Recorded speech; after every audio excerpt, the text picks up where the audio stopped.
একটা বিপদে পড়ে না, কারণ বাংলাদেশে মানুষ আলহামদুলিল্লাহ মাদককে আসক্তি তো পরের কথা, মাদক গ্রহণ করার কালচার আমাদের দেশে নাই।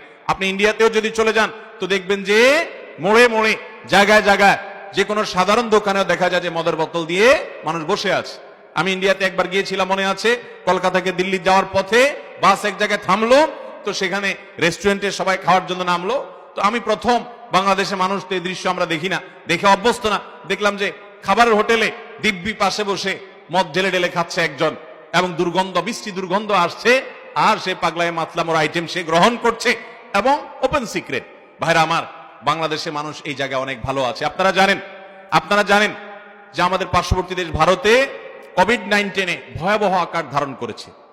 মুসলমান হোক আর মুসলমান হোক, কারোর কষ্টে আমরা আনন্দ করছি না, আনন্দ করতে পারি না, কিন্তু বাস্তবতা হলো যে কোভিড-19 সেখানে মানুষ এই পরিমাণ মারা গেছে। দিল্লির কথা আপনারা অনেকে হয়তো মনে করতে পারেন যে তখনকার পত্রপত্রিকা এসেছে যে দিল্লিতে যে সমস্ত মানুষ মারা যাচ্ছে তাদের লাশগুলো পুড়িয়ে হিন্দু ধর্ম মতে তাদেরকে সৎকার করার মতো ব্যবস্থাও মুখ থুবড়ে পড়ে গেছে, স্তূপ লাশ পড়ে গেছে, এই পরিমাণ মানুষ মারা গেছে কোভিড-19। আলহামদুলিল্লাহ, আমাদের প্রিয় এই স্বদেশ বাংলাদেশে কোভিড-19 এত ঘনবসতির দেশ এবং এত অসতর্ক মানুষ ছিল, যদি অসতর্ক থাকা উচিত নয়, তারপরও আল্লাহর রহমতে এই দেশে সেই তুলনায় কিছুই হয় নাই। এই যে কিছুই হয় নাই, এর অন্যতম একটা কারণ হলো এদেশের মানুষ, বেশিরভাগ মানুষ মাদকে আসক্ত।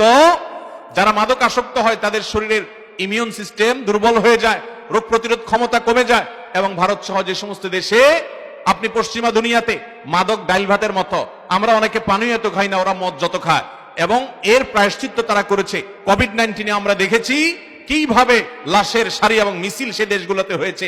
তাদের চিকিৎসা ব্যবস্থা আমাদের চাইতে অনেক উন্নত, তাদের প্রোটেকশন আমাদের চাইতে অনেক উন্নত, তাদের মাস্কগুলো আমাদের চাইতে অনেক উন্নত, তাদের স্যানিটাইজার গুলো আমাদের চাইতে অনেক উন্নত। আমাদের দেশে তো অনেক দিক থেকে আমরা পিছিয়ে আছি, গরিব দেশ, তারপরেও তাদের দেশে উন্নত দেশগুলোতে যেই পরিমাণ লাশের মিছিল পড়েছে, যে পরিমাণ মানুষ মারা গেছে, তাদের